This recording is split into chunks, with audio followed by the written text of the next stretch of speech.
இந்த கல்ஃப் கண்ட்ரீஸ்ல இருக்காங்கல்ல, இந்த கல்ஃப் கண்ட்ரீஸோட முக்கியமான அசெட்னா உங்க மைண்டுக்குள்ள என்ன பாயிண்ட் வருது? ஆயில் தானே. கண்டிப்பா கல்ஃப் கண்ட்ரீஸோட முக்கியமான அசெட் ஆயில் தான். பட் இன்னொரு அசெட் இருக்கு. கல்ஃப் கண்ட்ரீஸ்னாலே ட்ரஸ்ட் தான். நீங்க உலகம் முழுக்க யோசிக்க வேண்டாம். ஜஸ்ட் இந்தியாவை எடுத்துக்கங்களேன். இந்தியன் பீப்புளுக்கு கல்ஃப் கண்ட்ரீஸ் பார்க்கும்போது எப்படி இருக்கும்? நம்ம ஏரியாவில் நம்ம வாடுற ஏரியா எடுத்துக்கிட்டீங்கன்னா கண்டிப்பா நம்ம ஏரியாவில் கண்டிப்பா அட்லீஸ்ட் ஒருத்தவங்க வீடு கல்ஃப் கண்ட்ரீஸ் நம்பி இருக்கும். நாமளே பேசுவோம்ல, அந்த வீட்டில் இருக்கிறவங்க அந்த வீட்டோட இருக்கிற அந்த அண்ணனோ தம்பியோ துபாய்க்கு போனாங்க, யூஏக்கு போனாங்க, குவைத்துக்கு போனாங்க, அதாவது கல்ஃப் கண்ட்ரீஸ்க்கு போயிருக்காங்க. ஒரு 10 வருஷத்துக்கு முன்னாடி போனாங்க. பெருசா அந்த பையன் வந்து படிச்சது கிடையாது, டிகிரி கிடையாது, ஜஸ்ட் ஒரு கன்ஸ்ட்ரக்ஷன் ஒர்க்கரா போனார், ஒரு ஆயில் கம்பெனில ஒர்க் பண்ணாரு. ஒரு 3 வருஷத்துல சூப்பரண்டா மாறிட்டார். ஜஸ்ட் ஒரு 5-6 வருஷத்துல சம்பளம் 40,000 அதிகமாயிடுச்சு. ஒரு சாமானியனோட லைஃப். துபாய்க்கு போங்க, இல்ல இந்தியன் பாயிண்ட் ஆஃப் வியூல ஃபாரினுக்கு போங்கனாலே கல்ஃப் கண்ட்ரீஸ் தான். அங்க போங்க, இங்க வேலை செய்யறதை விட அங்க வேலை செஞ்சா சம்பளம் அதிகமா கிடைக்கும். கல்ஃப் கண்ட்ரீஸ்னாலே மோஸ்ட் சேஃபஸ்ட் கண்ட்ரி, அதாவது எக்கனாமி வார்த்தை பயன்படுத்தணும்னா சேஃப் ஹேவன் கண்ட்ரீஸ்னு சொல்லுவாங்க. நம்ம இந்தியாவில் பிழைக்க முடியலையா, ஒரு பையன் சும்மாவே இருக்கானா, கல்ஃப் அனுப்பிடுங்க, கண்டிப்பா வாடுறதுக்கு தகுதியான லெவலுக்கு உருவாயிடுவோம். கரெக்டா? ஓரளவுக்கு சம்பாதிச்சிருவோம். அந்த சம்பளத்தை வச்சுக்கிட்டு நம்ம ஊர்ல நம்ம லைஃபை மேனேஜ் பண்ற முடியும். இந்தியன்ஸோட பல பேரோட லைஃபை கல்ஃப் தான் செக்யூரா மாத்திருக்கு. கரெக்ட் தானே? நம்மளே சொல்லுவாங்க. பட் இப்ப யோசிங்களேன், இந்த சேஃப் ஹேவன் ஒரு ட்ரஸ்ட் இருக்குல்ல, இந்த சேஃப் ஹேவன் ஒரு ட்ரஸ்ட் இருக்குல்ல, ஒரு நெரேட்டிவ் இருக்குல்ல. What is narrative? Gulf countries போனா நம்ம லைஃப் எப்படி இருக்கணும்னு ஒரு இமேஜினேஷன் இருக்குல்ல. அந்த நெரேட்டிவ் என்ன இருக்கு? பிரேக் ஆயிருக்குல்ல, பிகாஸ் ஆஃப் வார். இப்போ யோசிங்களா, இந்த வருஷத்துல யாராவது ஒருத்தவங்களை கல்ஃப் கண்ட்ரீஸ் நம்ம அனுப்புமா, சேஃப் ஃபீல் அனுப்புவோமா? இந்த ஆங்கிள் யோசிக்கணும். ஜஸ்ட் ஒரு இஸ்ரேல் வார் வந்து அந்த கல்ஃப் கண்ட்ரீஸோட அந்த சேஃப் ஹேவன் இமேஜ் என்ன பண்ணிருக்கு? காலி பண்ணிருக்கு. பட் இப்படி யோசிங்களேன், இந்த நெரேட்டிவ் இருக்குல்ல, இந்த நெரேட்டிவ் உங்க லைஃப் ஓரளவுக்கு ஸ்டேபிள் ஆகணும்னா, அதாவது துபாய்க்கு போங்க, நல்லா ஒர்க் பண்ணுங்க, நீங்க ஹார்ட் ஒர்க் பண்ற ஆளா இருந்தீங்கன்னா துபாய்க்கு போனா கல்ஃபுக்கு போனா லைஃப் ஸ்டேபிள் ஆயிடுன்னு ஒரு நெரேட்டிவ் இருக்குல்ல, ஒரு மேனுஃபேக்சர் நெரேட்டிவ். இது பிரேக் ஆனதுனால யாருக்கு பயங்கர லாஸ்? இந்தியன்ஸ்க்கு லாஸ் தானே. உங்களுக்கு அந்த பாயிண்ட் புரியுது தானே? இல்ல 1 செகண்ட் சொல்றேன். இங்க நெரேட்டிவ்ல எதை சொல்றோம்? கல்ஃப் கண்ட்ரீஸ் யோசிக்கும் போது, இந்த வாருக்கு முன்னாடிலாம் அந்த அரப் கண்ட்ரீஸ் பத்தி யோசிக்கும் போது மைண்ட்ல ஃபர்ஸ்ட் என்ன வரும்? புர்ஜ் கலிஃபா, துபாயில இருக்கிற பெரிய மால், அங்க எல்லா பொருளுக்கும் விலை கம்மியா இருக்கும், டாக்ஸ் சுத்தமா இருக்காது, டாக்ஸ் ரொம்ப ரொம்ப கம்மி, பெரிய super sports, formula 1, expo, world cup.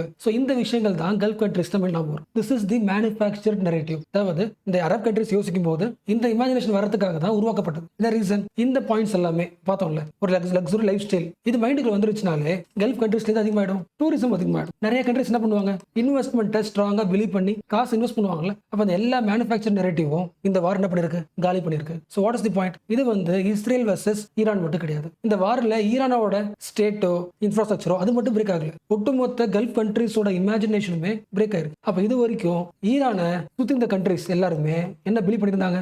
எப்படியாவது ஈரான் டாமினேஷனை பிரேக் பண்ணிடணும், காலி பண்ணிடணும் அப்படின்னு யோசிச்சு இந்த கண்ட்ரீஸ் எல்லாமே வேற வழி கிடையாது. என்ன பண்ணி ஆகணும்? இந்த வார்ல ஈரான் காலியான உடனே மத்த எல்லா கண்ட்ரீஸ் என்ன ஆகுது? கொஞ்சம் கொஞ்சமா வீக் ஆகுதுல்ல. ஒட்டுமொத்த கல்ஃப் கண்ட்ரீஸோட இமேஜினேஷன் ஆயிடுச்சு, ட்ரஸ்ட் ஆகுது, குறைஞ்சு போச்சு. இப்ப மறுபடியும் ஒவ்வொரு கண்ட்ரீஸும் இனிமையா இருந்தாலும், ஈரானுக்கு நிறைய கண்ட்ரீஸ் இருந்தாலும், எல்லா கல்ஃப் கண்ட்ரீஸும் ஒன்னா சேர்ந்து 1 செகண்ட் அந்த பிக்சரை உருவாக்கி ஆகணும். இப்போ டைம் ரொம்ப ஆகும்ல. Yes. So what is the point? 2 முக்கியமான பெர்ஸ்பெக்டிவ். மறுபடியும் எல்லா கல்ஃப் கண்ட்ரீஸும் அதுக்கு பிடிக்குதோ பிடிக்கலையோ வேற நெசசிட்டியா ஒன்னா சேர்ந்து ஈரானை பில்ட் பண்ணி ஆகணும். ஈரான் ஒன்னு காலி ஆயிடுச்சுன்னா ஸ்ட்ராட்டஜிக்கலி கல்ஃப் கண்ட்ரீஸ் முழுக்க வீக் தான் ஆகும். இந்த ஃபர்ஸ்ட் பாயிண்ட் புரியுதுல்ல? எஸ். மேபி சில பேருக்கு இந்த டேட்டா தெரியாது, அதெல்லாம் ஆட் பண்றேன். இந்த குளோபல் லெவல்ல டாப் FDI டெஸ்டினேஷன்ல உலகம் முழுக்க இருக்கிற பிசினஸ் கம்பெனிஸ் எந்த கண்ட்ரில இன்வெஸ்ட் பண்றதுக்கு ரெடியா இருக்காங்கன்னு லிஸ்ட் போட்டா டாப் 15 லிஸ்ட்ல FDI லிஸ்ட்ல UAE வந்துரும். So what is the point? ஜெனரலா பார்க்கும்போது இந்த கல்ஃப் கண்ட்ரீஸ் எல்லாமே ஆயில் டிபெண்ட் பண்ண மாதிரி தெரியும், பட் ஆயில் மட்டும் கிடையாது. Trade, tourism, services, logistics. புரியுதா? அதாவது கல்ஃப் கண்ட்ரீஸ் பத்தி பேசும்போது ஆயில் மட்டும் பேச மாட்டாங்க. ஒர்க்கர்ஸ்க்கு அது வந்து பயங்கரமான ஒரு எம்ப்ளாய்மெண்ட் ஜோன், இன்வெஸ்டர்ஸ்க்கு அது வந்து ஒரு சேஃப் கேபிட்டல் டெஸ்டினேஷன், எக்ஸ்போர்ட்டர்ஸ்க்கு ஸ்ட்ராட்டஜிக்கா இந்த கல்ஃப்ல இருக்குதுல, அதனால எக்ஸ்போர்ட் பண்றதுக்கு ஒரு ஸ்ட்ராட்டஜிக்கலா லாஜிக்கல் பிரிட்ஜா இருக்கு. அது வழியா தான் நிறைய குட்ஸ் எல்லாம் போகுது, யூரோப்புக்கு எல்லாத்துக்கும் போகுது. சோ சர்வீஸ் பண்ணுது, ட்ரேட் பண்ணுது, லாஜிஸ்டிக் சப்போர்ட் பண்ணுது. பிளஸ் சர்வீஸ் வரும்போது டிரான்சிட் சர்வீஸ், ஏர்போர்ட். நீங்க எந்த கண்ட்ரில இருந்தும் யூரோப்புக்கு போன ஆசைப்பட்டீங்க வச்சுக்கலாம், ஒரே ஃபிளைட் இருக்காதுல்ல, ஃபிளைட் மாறி தானே போகணும். எல்லாரும் என்ன சொல்லுவாங்க? இல்ல இங்க இருந்து தமிழ்நாட்டுல இருந்து ஃபர்ஸ்ட் துபாய் போயிடுங்க, அங்க இருந்து அந்த கண்ட்ரிக்கு போங்க. ஏர்போர்ட் சர்வீஸ் இதெல்லாம் சேர்த்தது தான் கல்ஃபோட இமேஜினேஷன். அப்ப ஈரான் வார் வந்து ஈரானை மட்டும் விக்டிம் ஆக்கல, இந்த ஒட்டுமொத்த இமேஜினேஷனையும் எல்லா கண்ட்ரீஸ்க்குமே விக்டிமா மாத்திருக்கு. மேபி ஃபியூச்சர்ல லேபர் மைக்ரேஷன் குறையலாம், மத்த ஊர்ல இருந்து ஒர்க் பண்ண வர்றவங்க குறையலாம், ஃபாரின் இன்வெஸ்ட்மெண்ட்டும் குறையலாம். கரெக்டா? ஏர்லைன்ஸ் ரூட்ஸும் வேற வழியா மாறலாம் தானே. And once again gulf countries வழியா ஒரு பொருள் எடுத்துட்டு போறீங்கன்னா ரிஸ்க் அதிகம், இன்சூரன்ஸ் ஃபீஸ் எப்படி இருக்கும்? ரொம்ப அதிகமா இருக்கும். இப்போ குட்ஸ் குட்ஸை எடுத்து வரதுக்கான இன்சூரன்ஸ் ஃபீஸ் அதிகமாகும். ஸோ ரேட் எப்படி இருக்கும் பார்க்க, பிரைஸ் அதிகமாக இருக்கும். ஓகேவா? அப்போ ஃபுல் கல்ஃப் கண்ட்ரீஸோட இமேஜினேஷன் வீக் ஆகும்போது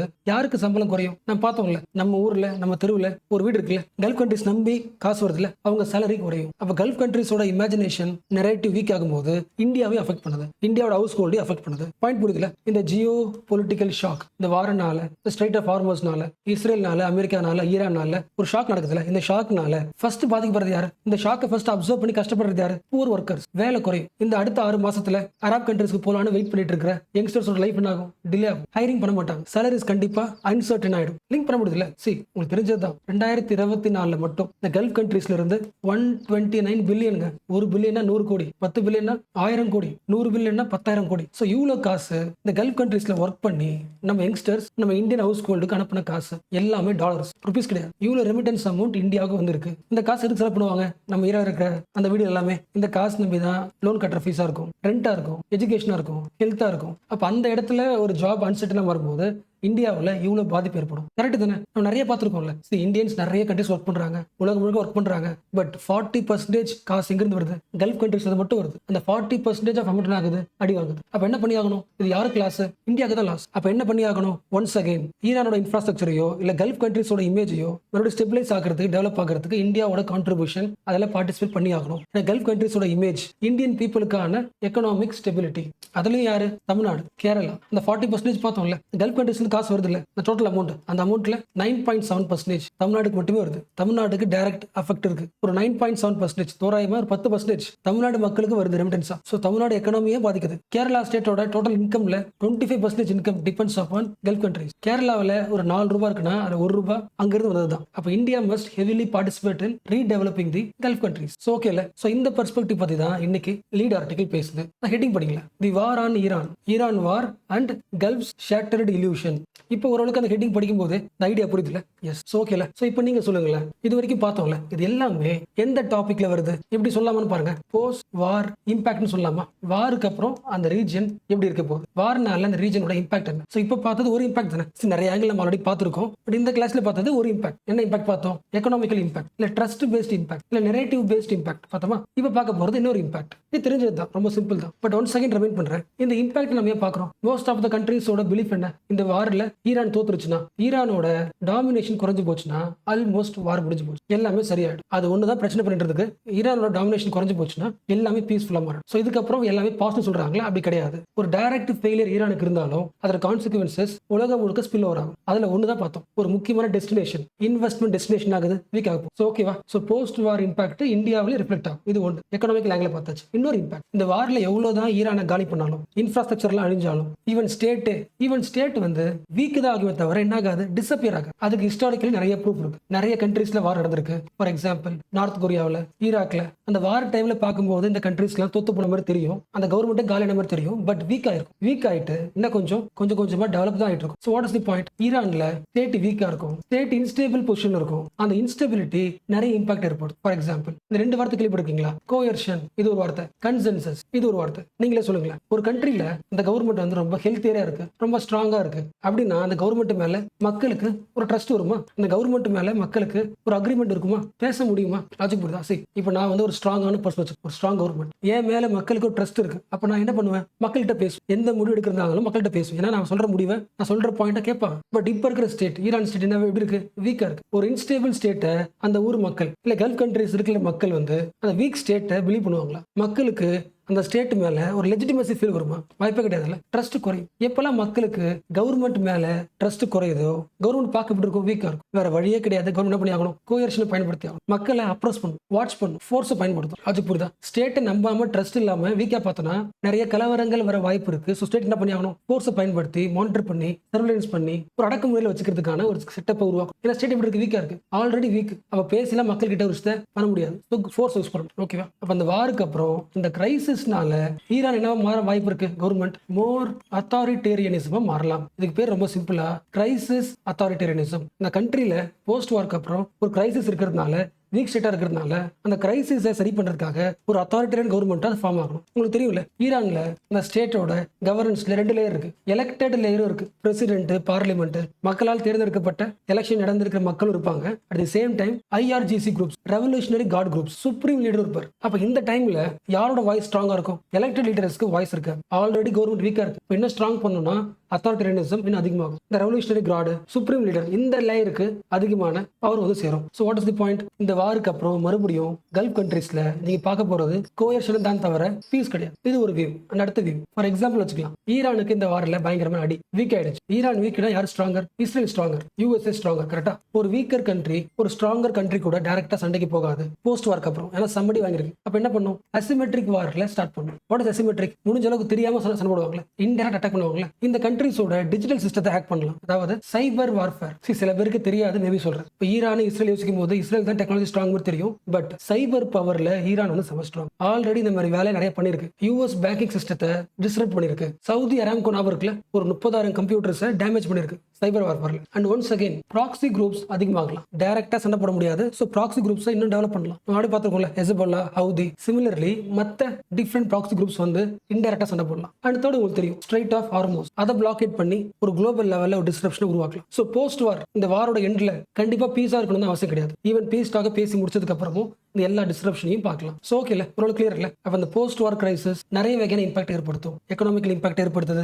ஒரு ஸ்டேட்டோட நேச்சரை மாத்துது. மறுபடியும் வாரோட நேச்சரை மாத்துது. வார் முடியல, வாரோட நேச்சரை மாத்துது. எக்கனாமிக்கல் வார மாத்தலாம். கிளியர் இல்ல. பட் இந்த எக்கனாமிக் வார பத்தி பேசும்போது நான் ஒரு முக்கியமான பாயிண்ட் மிஸ் பண்ணிட்டேன். இந்த கல்ஃப் கண்ட்ரீஸோட வெல்த் ஃபண்ட் கேள்விப்பட்டிருக்கீங்களா? இந்த எல்லா கல்ஃப் கண்ட்ரீஸும் அதிகமாக சம்பாதிக்கிறது இல்ல ஆயில் நிறைய காசு கிடைக்குது. கோடிக்கணக்கான காசு. ஒரு 4.9 பில்லியன் இல்ல ட்ரில்லியன் டாலர்ஸ். இவ்வளவு காசு வருது. இந்த காசு என்ன பண்ணாது? வர காசை ஜஸ்ட் லைக் எடுத்து வைக்காது, இன்வெஸ்ட் பண்ணும். என்ன பண்ணுது? அந்த காசை கல்ஃப் வெல்த் ஃபண்ட் உருவாக்கி இந்த ஃபண்டை இன்வெஸ்ட் பண்ணுது. குளோபல் லெவல்ல இன்ஃப்ராஸ்ட்ரக்சர்ல, டெக்னாலஜில, ரியல் எஸ்டேட்ல, எனர்ஜில. எந்த கண்ட்ரீஸ்ல ஸ்டார்ட் அப்ஸ் இருக்கோ ஸ்டார்ட் அப்ஸ்க்கு ஹெல்ப் பண்றது, பிரிட்ஜ் போடுறது, லாஜிஸ்டிக்ஸ் இம்ப்ரூவ் பண்றது. லாஜிக் புரியுதா? ஒவ்வொரு கண்ட்ரியுமே ஒரு வெல்த் ஃபண்டை உருவாக்கிருக்கு. அபுதாபி, சவுதி அரேபியா, கட்டார், ஒவ்வொருத்தவங்க கிட்ட ஒரு வெல்த் ஃபண்ட் இருக்கு. அந்த வெல்த் ஃபண்ட் தனக்கு பிடிச்ச கண்ட்ரிஸ் கிட்ட காசு இன்வெஸ்ட் பண்ணி டபுள் ஆகுது. இந்த குளோபல் லெவல்ல எல்லா கண்ட்ரிஸுமே சாவரின் வெல்த் ஃபண்ட் வச்சிருக்கோம். அதாவது கவர்மெண்டோட சேவிங் ஃபண்ட். அந்த ஃபண்டை இன்வெஸ்ட் பண்ணும். இப்போ நான் பண்ணுவோம்ல, நம்ம காசு என்ன பண்ணுவோம்?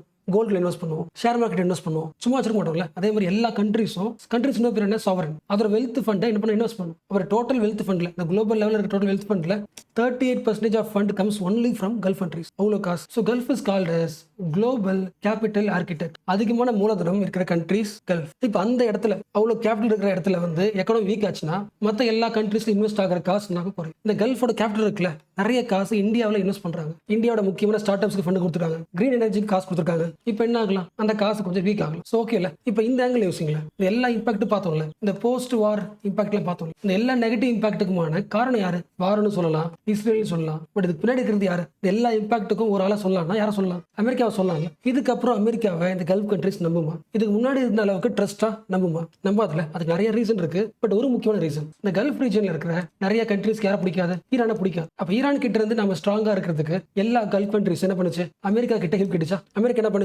எல்லா கல்ஃப் கண்ட்ரிஸும், அமெரிக்கா இருக்கிறது எங்கேயோ வெஸ்டர்ன் சைடுல இருக்கு, யூரோப்பை தாண்டி இருக்கு. பட் யூஎஸ் என்ன பண்ணுச்சு? அதோட முக்கியமான எல்லா ட்ரூப்ஸையும் எல்லா கல்ஃப் கண்ட்ரீஸ்லயும் என்ன பண்ணுது? ஒரு பேஸ் உருவாக்குது, அமெரிக்கன் பேஸ் உருவாக்குது. யோசிக்கப்படுதா? யூஎஸ்ஓட நிறைய கார்ட்ஸ், வெப்பன்ஸ் எல்லாத்தையுமே எந்த கண்ட்ரிலாம் பயப்படுதோ ஈரானுக்கு, அந்த எல்லா கண்ட்ரிஸையும் ஸ்ட்ராங் பண்ணுது. ஸோ யூஎஸ்ஏ எல்லா கல்ஃப் கண்ட்ரிஸோட செக்யூரிட்டி இம்ப்ரூவ் பண்ணுச்சு. பட் அந்த செக்யூரிட்டி இம்ப்ரூவ்மெண்ட் இப்போ இந்த போஸ்ட் வார்க்கு அப்புறம் பார்க்கும்போது செக்யூரிட்டி த்ரெட்டா மாறிடுச்சு. எப்படி? இப்போ யாரு வார்ல அடி வாங்கியிருக்கா?